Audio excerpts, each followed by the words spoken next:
So a lot of narcissists and toxic people like to play little games, like gaslighting games, the games that narcissistic people play. If you're new here, my name is Lee Hammock. I'm a clinically diagnosed narcissist, and welcome to another episode of the Narcissist Code.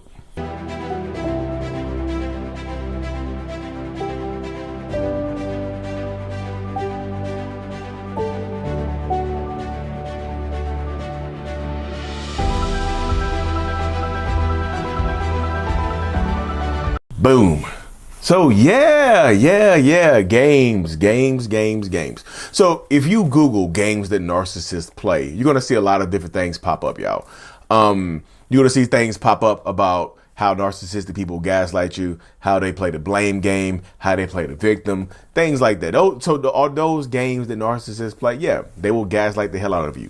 Have you just confused about reality and things of that nature. They'll play the blame game, where they will avoid accountability by blaming you for the things that they have done. They will shift the blame onto you, like everything is your fault, no matter what happened. You know, they will do that type of stuff, y'all. That type of stuff happens all the time in toxic relationships, where they'll do that type of stuff like that. Those are games that narcissists play. But today's episode, y'all, we're going to get into the actual games. Like one of the games that a narcissist plays, y'all, where the blocking and unblocking game. A toxic narcissistic person plays the blocking and unblocking game. So this could be on your phone. This could be on social media. This could be on email, whatever it is, y'all. WhatsApp, whatever app it is, whatever.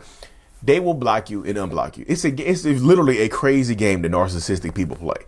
Like this is a reason a lot of narcissists will block you and unblock you is to control the situation, to control the narrative, to control the space that you're in and whatnot, because this happens all the time. Well, you will do something to them and they'll block you and then they'll unblock you, or they'll blame you for catching them doing something and then they'll block you and then they'll unblock you. They'll block you and send you a message. Make sure you receive that message and then block you again. They will do this when they're living in the same household as you. This also happens in long distance relationships with narcissistic people. And so I don't do a lot of videos about long distance relationships because, the last time I did, it just bombed because nobody watched it. But a lot of narcissistic people, y'all, in these spaces, that's what happens. They literally play these games like to block you and unblock you. Long distance relationships, they'll block you, unblock you, block you, unblock you, block you, keep you blocked for a long time, and then unblock you and not send you a message. Not do anything, just unblock you and wait for you to reach out. Because if they block you and then you reach out, you broke the no contact. So then it's kind of like the power shifts to them. So they will absolutely keep doing this over and over again, y'all, via email, WhatsApp, whatever forms of communication. They will do that. They will keep doing it, y'all, because it's a weird game that a lot of narcissistic people play. It can be really, really silly, so to speak. It is really silly. It can be really silly. It's absolutely really silly, But another game that narcissists play is the ghosting game. Have you ever been ghosted by, that sounds kind of like an ad. Have you ever been ghosted by your narcissistic partner? Well, welcome to Ghostbusters, Narcbusters. I'm your host, Lee Hammock. But ghosting, y'all. Yeah, they will ghost you. Yes, they will ghost you. Disappear on you for a long time, come back into your life. Not everybody that ghosts you comes back, but they just do it, y'all, as a control thing. It's kind of like the blocking and unblocking in real life, pretty much. That's what ghosting is. Ghosting, I just made it up. So ghosting is literally blocking and unblocking them in real life. I mean, them blocking you and unblocking you in real life. They disappear on you. A lot of times when they ghost you, little to no warning, little to no explanation when they come back. It tends to be something very quick. Oh, I just ghosted you because of you. I got super busy and life got in the way, and I couldn't take 7 seconds out of my busy day to send you a hey or bye because blah blah blah. It doesn't matter, y'all. They will ghost you. Ghosting is a game that a lot of narcissistic people play. They will do that. And I was just like, and as long as you're willing to play the game, they'll play it with you. They'll play it with you. They'll play the little ghosting game with you. So I'll tell y'all, heard me say this before. If they ghost you, let them remain Casper. Let them be Casper, the friendly ghost. If they want to be Casper, let them be Casper. Let them fit into Casper's shoes. Let them do Casper stuff. Okay? Because that's where we are. We're letting people remain Casper. If that's who you want to be. If they ghost you and you let them come back, y'all, they'll just do it again. It's just like you playing the PlayStation with them, and they are literally handing you a controller, and you're playing the ghosting game with them. Do not play that game, y'all. Do not. Do not play it. The next little game is the triangulation game, y'all. The triangulation game. It is the triangle where they pit people against each other. People, places, and things against each other. A lot of narcissists play the triangulation game, y'all. It is like, how can I get you? How can I turn you against this other person? How can I turn this other person against you? And this is the crazy thing about triangulation. You might be getting triangulated with somebody you don't even know. And triangulation is just not about intimate relationships. They can triangulate you if your narcissist in your life is your parent, one of your parents. They can triangulate you against one of your parents. They can triangulate you against your sibling or your cousin or the other parent. Like, you see what I'm saying? They will triangulate you, y'all. Triangulation is when they literally they just use other people to manipulate you. It's just like having a different person coming in, y'all. It really, really is. It's a game. It really is a game. It's a triangulation game. Like this, because once a narcissist has successfully triangulated people against each other, they don't have to do anything else. Y'all, like if I put in enough triangulation work in the beginning, I don't have to do anything later on. Y'all will argue, fuss, and fight without me there now. Y'all see each other in public and argue, fuss, and fight without me there. I don't have to do anything. My job is done. I've triangulated you enough. I don't have to do anything else. That's how it happens, y'all. That happens so much. Don't play the triangulation game because they'll keep doing it to you. Why wouldn't they? Why wouldn't they play the triangulation game? Because we were adults and no. You can be an adult, but like the triangulation game doesn't work that way. You know what I mean? You have to keep moving forward. You have to keep basing your stuff. Like, they don't play the game, y'all. Because once you pick up the controller, they expect you to play for a long time. Another game, y'all. This is another gaslighting game right here.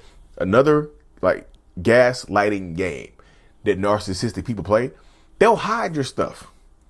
They'll hide your keys. They'll hide your phone. They'll hide your wallet or your purse or your favorite pair of shoes and help you look for them. They'll do that type of stuff right there. It's like a gaslighting game just to get a reaction from you, just to see you panicking, just to see you just sweating because you're running late for work. You can't find your car keys, right? They got the keys in their pocket or they got the keys in their shoe or the keys are already in your car. They put them in your car. They want a job. They want to see you squirm.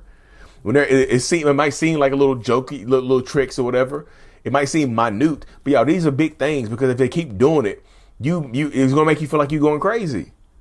It's literally going to make you feel like you're going crazy if you keep playing these little gaslighting games with them, or they hide your keys or hide whatever, and they help you look for them. And then they find them and they make you feel stupid for them finding something of yours. They make you feel silly for them finding something of yours that they hid.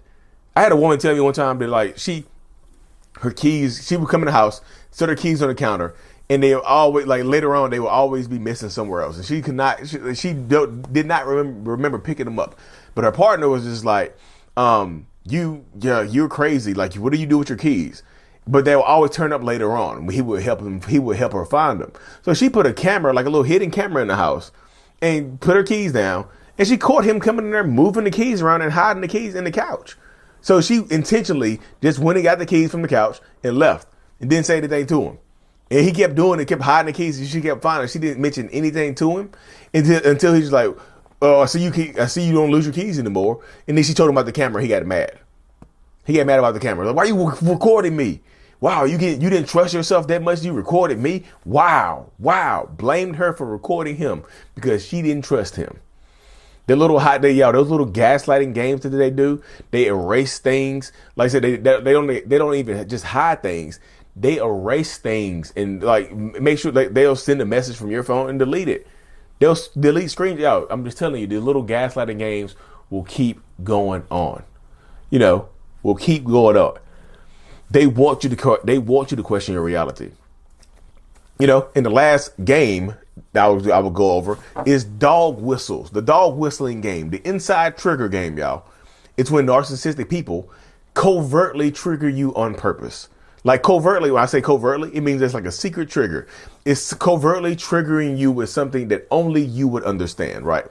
Only you understand it. Like you understand what we're going through. You understand what we're dealing with. You understand it. Like you get it. You understand. Like, so I do it on purpose to trigger you, to see if I can get a reaction from you. They will try to set you off on purpose to get you to react to something that they're doing to you on purpose. Yes, I keep repeating on purpose because it's on purpose. They want to set you off on purpose in front of people so you look like the aggressor. So you look like the aggressive person here. So you look like the abusive person.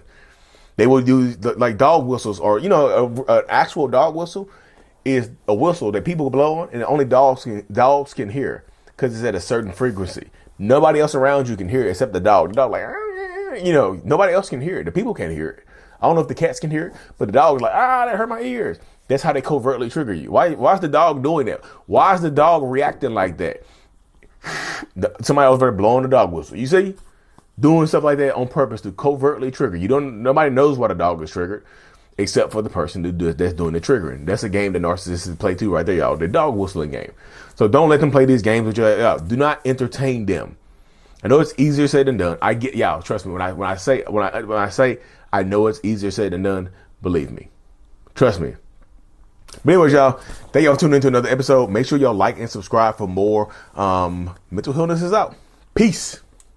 Thank you so much for making it to the end of my video. You are a mental illness rock star, and I appreciate you for being here. If you haven't already, make sure to click on the screen to subscribe to the channel and watch another one of my videos in my playlist. There's also a link available up here for you to purchase my kids' book, Remember It's Not Your Fault, on Amazon. So check that out. Thank you. I will see you in the next video. Peace.